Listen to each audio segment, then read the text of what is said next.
See who our early birds are.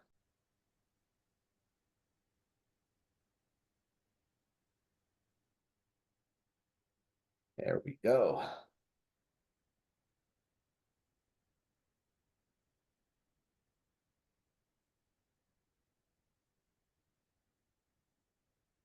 All right. Good afternoon. What is going on, Adrian? Good afternoon. Oh my Happy gosh, Monday. what a fun Monday, right? How did some of you guys start your Monday? I don't know. I don't want to use the words chaotic, but I believe some of our agents experienced a little bit of a panic this morning, right? Did it have anything to do with our MLS being down Maybe. It was what's or being funny. updated and it's all different? I thought it was funny because when we logged into the MLS, it's got this beautiful banner at the top, but we're so programmed, right? We're on autopilot with our buttons that we're like, oh my gosh, I can't get in. We didn't even get to see that banner that said, hey, it's going to be down for a couple hours. But anyways, good news is it's back up and running. Yeah, it is up and running. And because team, it is up and running, it also doesn't have all the data that we're used to looking at. And so Adrian and I made an executive decision that rather than going through data we don't necessarily believe is 100% accurate today, we are going to go with the things that we know are accurate, which are the new documents that have come out. And we'd rather spend our time today going through that. With the upgrade of the MLS, it looks like when we're looking back at the historical data, we have a day's worth of data, not a week's worth of data. So I'm sure they're working on it. Something's programming on the back end, but we figured we would cover the important things right now. All right, let's jump in. Adrian, TCPA, take it away. Right? Sound like a broken record, but we can't stop saying this as so many eyes are on our people, on you guys, and the way that you interact with your customers. This is just one more time. Let's put it back in your heads. Is make sure that you are communicating with your customers in a friendly, TCPA and compliant way, which means you need to have permission to communicate with them, guys. And please do not leave pre-recorded or ringless voicemails or artificial text messages that are going out. Be cautious of those. Don't do them. And no AI either, because they are coming after everybody saying, yes, it's permitted. No, it is not permitted. So let's just remind you all. All right. This was something that was an interesting update last week. And so far, we're only finding one MLS that has made this, I would say, turnabout so far. And so I was going to have you explain, Adrian, what happened here. So here's what most of you were aware of, right? Inside of the MLS, there was a field that was in there that would have been placed in there where it allowed you and your seller to say, hey, you know what? If the seller was willing to offer a concession for the buyer's use of any kind, then hey, here's the field that says yes, the seller was willing to offer an incentive, a concession. And unfortunately, I don't want to say us South Floridians or Florida as a market as a whole, but the reality, boss, correct me if I'm wrong, is that there was a ton of abuse going on with this field. Agents were literally utilizing it as a way to say, here's the commission my seller is willing to advertise. And unfortunately, here's what I know. I know that that the boards just basically said, you know what? Since it's getting us in trouble and it's not being utilized correctly, let's not give anybody an opportunity to find themselves at the bad end of a lawsuit again. So let's just remove the field. Yeah, unfortunately, when the incentive field was added, it was probably added around the same time as the compensation field was taken out. And I think people just assumed many cases that it was a replacement was one for the other. And so I don't want to say people did it on purpose. They may have because Miami.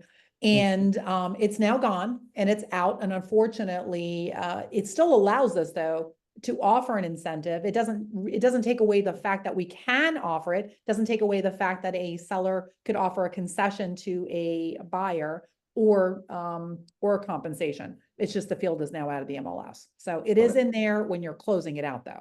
So that field is still there.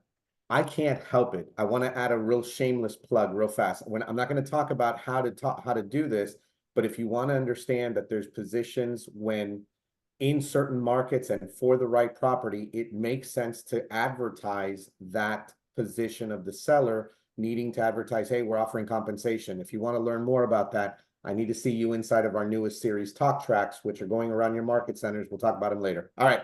Couldn't help it. Yeah, absolutely. Now, just be advised, so far, we have not been advised by any other MLSs that it has been removed. So you may see it, you may pull out an MLS sheet and say, wait a second, it's in there. That may be a different board. So just understand, so far, this is Miami that has removed it. We're special. Because we are. So here's the latest. This actually was just released within the last few hours. And so many of you within the last 2 hours or so have been texting one of the two of us saying, hey, did you see there's new forms released? And yes, we are aware. And that's why we wanted to make sure you guys got on here today, because this is the latest and greatest from Florida Realtors. And just understand, we're not done issuing forms yet, because every time you do something and you create something, it creates a ripple effect. And somewhere down the line, we're realizing, oh, that probably needed its own document or form. So just know we're not finished with forms yet. But right now, here are the most important new forms that were released. So the first one we're looking at, this is now an addenda to the contract, a rider, if you will. It is now, this first one here is known as the rider FF. And it is the credit related to buyer broker compensation. So Adrian, in really simplistic format, because we know you know how to break this down really easily, what is it that our agents have to understand, and when would they use this one? So let me try this out. So here's the simple, right? So concessions from the seller, where the seller agrees to credit the buyer, seller agrees to credit the buyer a dollar amount. Let's just go with a dollar amount. The X value doesn't really make any difference. And the buyer, based on their buyer brokerage agreement, will utilize those credits to pay or to compensate their buyer's agent in alignment of their buyer brokerage agreement. Wow, tongue twister, but I think I got that right. And I think a better way is, okay, so here's the explanation, right? If a seller is issuing a credit to the buyer, a concession, I want to just rephrase the language because I think it's easier to understand it that way, and a portion or all of that credit is going to be utilized to compensate the buyer's agent according to their buyer brokerage agreement, then this is the instrument that allows us to do that. And I think the better way, the last way to tie this together is every once in a while, Natasha, I believe it's firmly important we actually read our contracts. So I'm just going to read it slow. Here we go. At closing, and I'm reading the middle paragraph for those of you who are following along. I just want to make sure that we're clear on this. At closing, the seller agrees to credit the buyer the sum as described below, right? So whether it's a percentage, a dollar amount, or a combination of both, which for disclosure purposes, only the parties agree is related to the buyer's obligation under the buyer brokerage agreement to pay all or a portion of the buyer's brokerage compensation.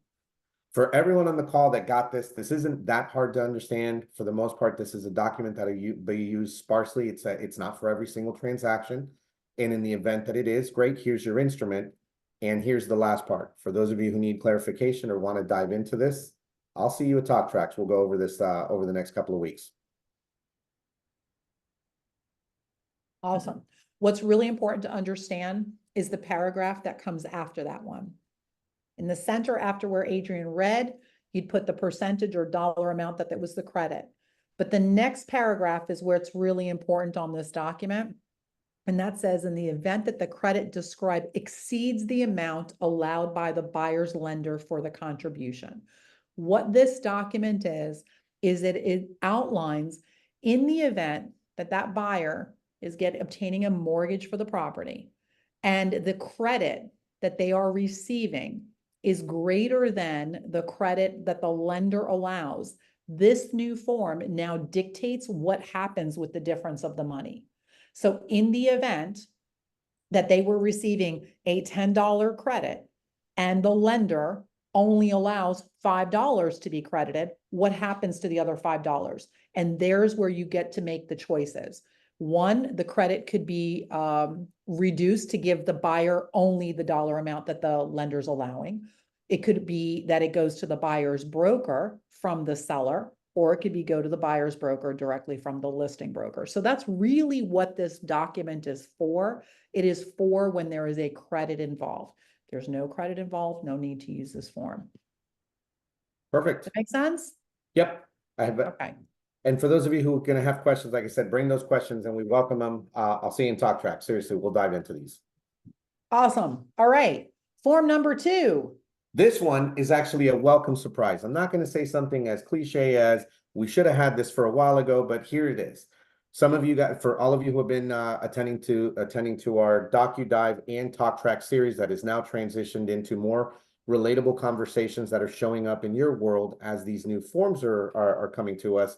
Guys, here's the document we were discussing last week, but I discussed it as a additional terms. So if I'm sending out an offer and I'm sending over, or I didn't receive the seller to buyer's broker compensation agreement beforehand, how do I tie the contract with one to the other? How do I make the contract contingent? So for a lot of you guys, you received a little blurb of language from me that I left you guys with, that here's how you make it contingent. Well, guess what? Florida Realtors finally got us our document. Here it is. And it just really says this contract is contingent upon either seller to buyer's broker or seller's broker to buyer's broker form, or the seller to buyer's broker compensation agreement, which is being sent along with this to be agreed to. And it gives a timeline by which it needs to be agreed to. Otherwise, the buyer will have the right to withdraw their contract and no more force and effect affordable to that contract. Meaning, if I don't get this compensation agreement signed along with my offer, then we're taking it off the table. Yeah, what's really important, this is great because this is something everybody's been asking for. And what you do need to be aware of is there are 3 days. The buyer does get 3 days that if it's not received, that buyer within 3 days may notice to cancel. So that's just really important to pay attention. Timelines we've never had to look at before. We've got to add those to the timelines that we pay attention to. So awesome. All right. So those are the latest and greatest 2 forms that just came out. Next thing we want to give you guys is a heads up about what's coming out. I told you we're not done with forms yet. Right. So this one's actually interesting, and I'll go through a couple of segments because I think it's important to cover this one thoroughly, right? So what's new? It's called House Bill 1049. Basically, there's a new Florida law. So I'm going to drag this out for a second. There's a new Florida law starting October 1st, where a seller now needs to disclose and provide a flood disclosure to the buyer on the transaction. And it needs to be done prior to getting under contract. So here's the short and sweet. Sellers must disclose insurance claims, whether they've made a claim with their insurance for flood damage, or whether they've received federal help after said flood damage. So let me try to chunk this down. Some of you might say, okay, great, Florida, here we go. We're doing this because we couldn't possibly think of another form to add. Believe it or not, we are now joining over 32 other states that have already adopted similar legislative requirements. We're just catching up to a national standard. So this is actually a really good thing for Florida. I'll explain why. It means so I always like to kind of give the history lesson and then go back. Some of you heard me say Florida law means you need to understand this is federally mandated, meaning this will go into the likes of the forms like your lead-based paint disclosure and your FHA VA form. It's the same weight it carries. So yes, we were going to have to make a small adjustment to your forms and your requirements because you're going to need to have it. So I like to paint some pictures now. Here's kind of the concept I had in my head for this. Dan, only because you just happen to be front and center on my screen, I'm just going to talk right at you. So Dan, if you were the seller of the property, I might say something like, hey, Dan, if you had heavy rainfall in the past where there was some standing water in your yard or in your home and you made a flood insurance claim for that damage, Dan, I'm going to need you to disclose that. And here's the form for it. Or you can say, Dan, imagine your lake, the lake or the river that's behind or close to your home flooded. And as a result of that, you needed to make a claim, or you received assistance from any federal government program for that damage to rectify that damage, then Dan, you're gonna have to claim that, meaning you're gonna have to disclose it. The disclosure is actually a really good thing for Florida, and here are my thoughts, right? The law encourages sellers to report damages accurately, which will help more reliably prepare database of flood affected properties. So insurers will be able to help evaluate risk and set premiums more precisely, as opposed to this guessing game that I'll be very lighthearted, guessing game that's happened in the past, but this is actually a really good thing for Florida guys. You guys want to see your flood and your insurance premium starts to become more manageable. This is actually a really good thing. Those are my thoughts, not yours. I stole that from somewhere.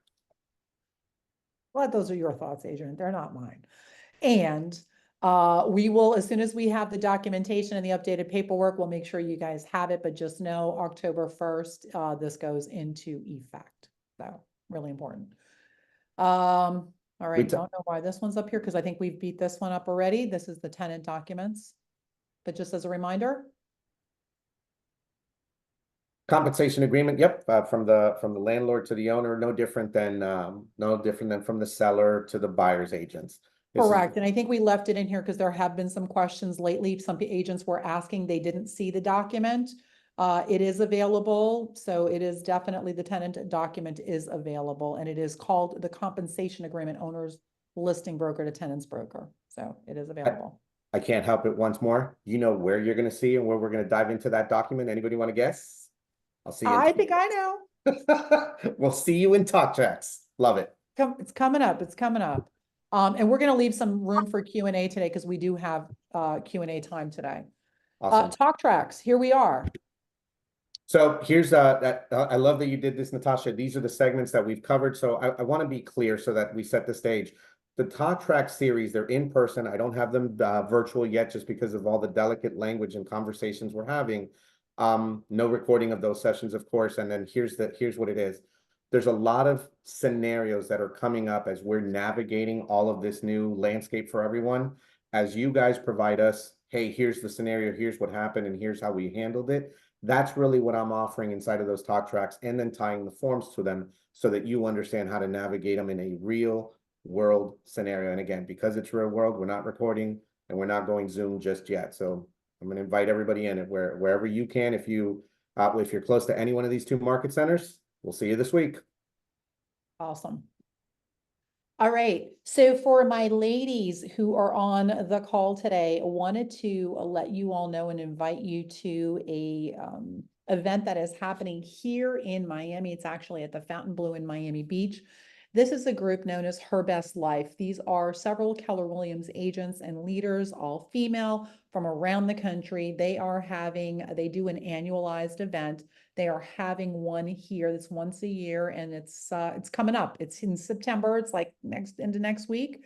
Their guest speaker is a lady by the name of Brianna Weiss. She's a best-selling author. She is their keynote speaker. There is a special promo code only for KW here in Florida.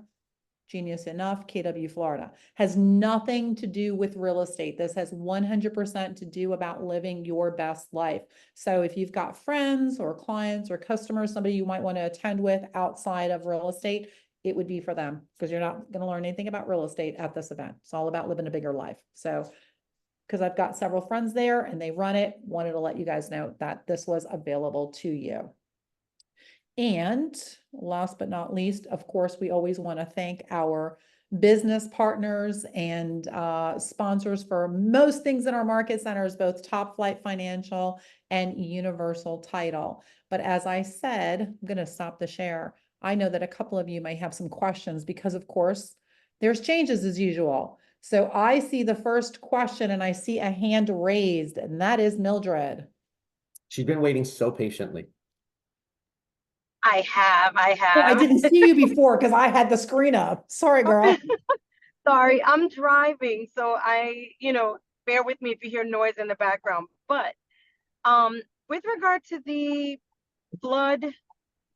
new flood disclosure, I guess that needs to be that we're going to be implementing October 1st. Is there potential for difficulty to sell a home if we now have to have this document? Let's just say Mr. Seller or Mr. and Mrs. Seller have filed that claim and they've had flood damage, and does this bring potential for difficulty in selling that home in the future if they've had multiple claims, or if they've had they're in a flood zone area, maybe close to the beach or something like that? Yeah, So it's a great question, Millie. Historically, in our sellers' disclosures, we've always had to disclose. And just know that when a homeowner or potential new homeowner wants to obtain an insurance quote, the insurance market now has what's kind of like a Carfax. Same way they have for Carfax for cars, there's Carfax for houses. And that's what the insurance market uses to see if there Right, were ever claims against that property. right. So, And that's exactly what I need. right, But yeah, I'll and let that you exists, continue. I'm sorry. no, yeah, that exists already today. That's been in existence for several years already. This is like an added layer to that because this is federal. And this is basically FEMA looking to see if people are disclosing that, yes, there was FEMA paid out on a particular property. Because it's flood, sometimes you have private flood payout. And that would be on that, let's say, Carfax for Homes report that the insurance industry pulls out. This would Okay, actually be different because this is federal. I see. But does that create potential for, let's say you're in contract then, and ABC insurance company, right? That said insurance company will not insure. Do we, is there potential for that? Because they see this house as, yeah. High risk. you know, high risk. Well, Yeah. so what we've been seeing on the insurance side, the closer you get to the water, the higher the premiums have gone. Where federal flood insurance, so a Correct. couple of things. One, flood insurance was not always a requirement. And if you all noticed, anybody out in the western suburbs right now, Pines, Miramar, Plantation, Weston, we're all getting notices. Flood insurance is going to be required, even if you weren't before in a flood, you were in a flood defined area, flood zone, you're going to be required to have flood insurance. I'm noticing townhomes where the livable floor structure starts on the second floor, they're requiring a flood policy because the main insurance is with Citizens. And so what's happening on these things is that you're being forced into obtaining policies because they are mitigating the risk and they're trying to spread the cost amongst multiple owners. Until I think we have a national disaster plan, we're going to be dealing with this. Okay. Okay. It's a long-winded answer, but it's what we're Yeah. doing. Only Sorry. layer to that, and Mildred, I love that you asked that because that's a tough one to answer. But what we can share is that the West Coast, right, that experience, let's call it what it is, a pretty horrible thing over the last couple of years. They had this. They absolutely had to deal with this, with the disclosure, with the fact that there's flooding, post selling a home post flood. And I can tell you, they're still able to sell their homes. We were still able to get insurance on those that needed it. But yeah, now there's more requirement to disclose on behalf of the seller, and there's nothing wrong with that. Gotcha. All Okay. right, hope that helps. Thank you. Awesome. Great question. Thank Anybody you. have anything else? I did see that Kim Hernandez had put something in the chat. She said, I just received an executed contract this morning for a listing of hers and the closing is October 28th. Does she need the disclosure? She's safe. If you're talking about the federal Flood. flood insurance disclosure, you're gonna need it because it is effective October 1st. We don't have it yet, so it's like all these other forms, we get them. And we're kind of, it's always the cart is behind, in front of the horse or vice versa. As soon as we have it, we'll give it to you, you'll add it. It might be something they'll require the customer to sign at the closing. Okay, thank you. You're welcome, great question, I know. I can't help it. I feel like we keep shamelessly plugging this, but I put it out there. For everybody paying attention to the chat that is planning on attending Talk Tracks tomorrow, please see the address. Sarah was kind enough to add it in there. That is the 900 building where the training will take place. Awesome. Perfect. And last but not least, just to let you all know, we are going to be doing a series on listing and getting your listings priced correctly for this market that we're in.